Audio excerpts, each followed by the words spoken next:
नमस्ते बच्चों, कैसे हो आप लोग। उम्मीद है बहुत अच्छे से हो, खुश हो और स्वस्थ हो। मैं सोनिया गोसाई, आपकी हिंदी अध्यापिका। उम्मीद करती हूँ आप लोगों ने मुझे सब्सक्राइब किया हुआ है। तो आइए बच्चों, आज हम पाठ 18 पढ़ेंगे जिसका नाम है गिल्लू। और इस पाठ की जो लेखिका है वो है श्रीमती महादेवी वर्मा। इस पाठ में उन्होंने गिल्लू और अपने एक अनोखे रिश्ते के बारे में बताया है। गिल्लू कौन है बेटा? गिल्लू एक गिलहरी है। उन्होंने उसको प्यार से गिल्लू पुकारा है। मनुष्य एक संवेदनशील प्राणी है ना बेटा। कई बार हमें अपने आसपास के जीव जंतुओं से लगाव हो जाता है। हम उनका अलग से ख्याल रखने लग जाते हैं। जैसे आपने देखा होगा, कोई कुत्ता, बिल्ली या कोई गाय होती है तो हमें अच्छा लगता है कि हम अंदर से जाते हैं, फटाफट उसके लिए रोटी या कोई रस उठा के लाते हैं, उन्हें देते हैं। या कोई पक्षी हमें बहुत अच्छा लगता है, रोज हमारे घर पे आता है तो हम उसके लिए कोई अंदर से कुछ बिस्किट विस्किट लेकर आते हैं। और कई बार हमें रास्ते में कोई जख्मी पक्षी या कोई जानवर दिखता है तो हमारे मन में आता है कि हम उसकी सेवा करें, लेकिन हमारे पास या तो साधन नहीं होते या हम सक्षम नहीं होते कि हम उसकी सेवा करें। परंतु हमें कुछ ना कुछ प्रयास जरूर करना चाहिए बेटा, ठीक है। इस पाठ में महादेवी वर्मा जी ऐसा ही एक अनुभव लिखती हैं कि अचानक एक दिन सवेरे कमरे से बरामदे में आकर मैंने देखा, दो कौवे गमले के चारों ओर चोंचों से छुआ छुओवल जैसा खेल खेल रहे हैं। निकट जाकर देखा, गिलहरी का छोटा सा बच्चा है जो संभवतः घोंसले से गिर पड़ा है और अब कौवे उसे अपना आहार बनाना चाहते हैं, जो कि गमले से चिपटा पड़ा है। मैंने उसे देखा तो मुझे ऐसे लगा कि मुझे उसकी मदद करनी चाहिए। उसे होले से उठाकर मैं अपने कमरे में ले आई। फिर रुई से उसका रक्त पोंछकर उसके घावों को मैंने साफ किया। रुई की पतली पत्ती से मैं उसको दूध पिलाने की कोशिश करने लगी और धीरे धीरे तीसरे दिन वह अच्छा और आश्वस्त हो गया। आश्वस्त का अर्थ होता है बेटा जिसका डर दूर कर दिया गया हो, ठीक है बेटा। 3-4 महीनों में उसके रोवे, झब्बेदार पूंछ और चंचल चमकीली आंखें सबको विस्मित करने लगी। हम उसे गिल्लू बुलाने लगे। मैंने फूल रखने की एक हल्की डलिया में रुई बिछाकर उसे तार से खिड़की पर लटका दिया। वही 2 वर्ष तक गिल्लू का घर रहा। इसके बाद वह लिखती हैं कि जब भी वे लिखने बैठती थी तो वह उनके पैर तक आकर सर से पर्दे पर चढ़ जाता। भूख लगने पर चिक चिक करके मानो वह सूचना देता और काजू या बिस्कुट मिल जाता तो वह खुश हो जाता।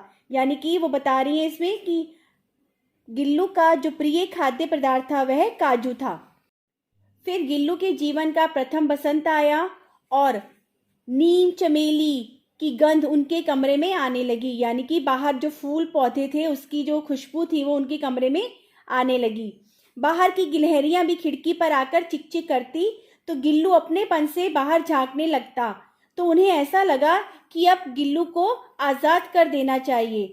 तभी उन्होंने गिल्लू को बाहर जाने के लिए अपनी खिड़की का एक कोना खोल दिया। गिल्लू कई बार उनकी थाली में से खाना खाने के लिए भी आ जाता था। काजू उसका प्रिय खाद्य था और कई दिन काजू ना मिलने पर वह अन्य खाने की चीजें या तो लेना बंद कर देता था या झूले से नीचे फेंक देता था। उसी बीच एक मोटर दुर्घटना में वह घायल हो गई और कुछ दिन अस्पताल में उन्हें रहना पड़ा। कौन घायल हो गए? लेखिका घायल हो गई। यानी वो महादेवी वर्मा जी बता रही हैं अपने बारे में कि जब वो घायल हो गई थी तो उन्हें अस्पताल में रहना पड़ा था। और उन्हीं दिनों गिल्लू जो है अपना प्रिय खाद्य पदार्थ काजू भी नहीं खाता था। और जब वह अस्पताल से अपने घर वापस आई तो उनकी सेवा में वह दिन रात उनके सिरहाने बैठकर अपने नन्हे नन्हे पंजों से उनके सिर और बालों को इतने हौले हौले से सहलाता रहता था कि उसका हटना एक परिचारिका के हटने के समान लगता था। परिचारिका का अर्थ होता है बेटा नर्स, सेविका। गर्मी में जब वह दोपहर में अपने घर पर काम करती रहती थी तो गिल्लू उनके पास रखी सुराही पर लेट जाता और इस प्रकार वह उनके समीप भी रहता था और ठंडक में भी रहता था। गिलहरी का जीवन 2 वर्ष से अधिक नहीं होता है, जब उसका अंत समय आया तो वह दिन भर बिना कुछ खाए अपने झूले में रहा और रात में अंत की यातना के समय वह बिस्तर पर आ गया। किसके बिस्तर पर आ गया? लेखिका के बिस्तर पर। और ठंडे पंजों से वह उनकी उंगली पकड़कर उनके हाथ से चिपक गया। जैसे ही उन्होंने हीटर जलाया और उसे गर्मी देने का प्रयत्न किया तो वह किसी और जीवन में जागने के लिए सो गया, अर्थात उसका अंत हो गया। तो आइए बच्चों, अब हम बोर्ड पर देखते हैं हमने उत्तर पुस्तिका में किस प्रकार कार्य करना है। सबसे पहले हम पाठ का नंबर लिखेंगे, पाठ 18। उसके बाद पाठ का नाम गिल्लू और इसकी लेखिका महादेवी वर्मा जी। ठीक है, इसके बाद हम पाठ परिचय हेडिंग डालेंगे और उसके अंतर्गत हम लिखेंगे कि इस पाठ की जो लेखिका हैं महादेवी वर्मा जी हैं, जिन्होंने इस पाठ में अपने और गिल्लू नाम के एक गिलहरी के बच्चे के साथ अपने बिताए गए अनुभव को लिखा है। इसके अंतर्गत आप लिखेंगे कि महादेवी वर्मा जी के साथ गिल्लू 2 वर्ष तक रहा और दोनों एक दूसरे से बहुत प्रेम करते थे। जब गिल्लू घायल था तो महादेवी वर्मा जी ने उसकी सेवा की और उसे स्वस्थ किया। और जब महादेवी वर्मा जी बीमार हुई थी, अस्पताल में थी, तो गिल्लू ने अपना खाना पीना छोड़ दिया था और जब वो वहां से वापस आई तो गिल्लू उनकी बहुत सेवा करता था। और जब गिल्लू का अंत समय आया तो वे महादेवी वर्मा जी के सिरहाने आकर बैठ गया और उनकी उंगली को उसने पकड़ लिया तथा उनके हाथ से चिपक गया।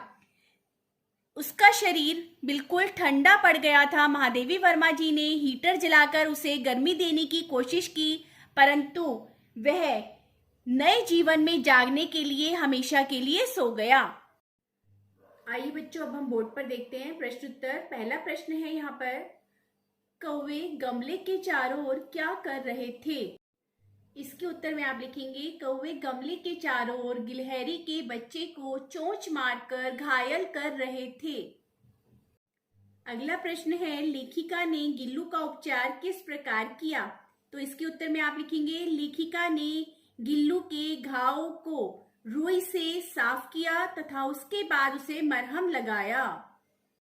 अगला प्रश्न है, लेखिका को चौंकाने के लिए गिल्लू क्या करता था? इसके उत्तर में आप लिखेंगे, लेखिका को चौंकाने के लिए गिल्लू उनके पैरों तक आकर सर से पर्दे पर चढ़ जाता और फिर तेजी से नीचे उतरता था।